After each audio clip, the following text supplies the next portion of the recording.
ప్రభు యేసుని నమ్ముకున్నా పాపంబు తొలుగునురన్నా.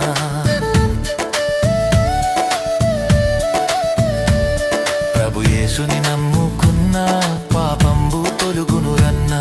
పరిశుద్ధ జీవితమున్నా పరమానందం దొరుకునురన్నా. పరిశుద్ధ జీవితమున్నా పరమానందం దొరుకునురన్నా.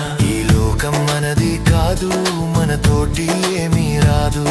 ఈ లోకం మనది కాదు, మనతోటి ఏమీ రాదు. ఇది అంతా గాలి మూట, ఇది మనసున బట్టని మాట. ఇది అంతా గాలి మూట, ఇది మనసున బట్టని మాట. ఈ లోకం మనది కాదు, మనతోటి ఏమీ రాదు. ఈ లోకం మనది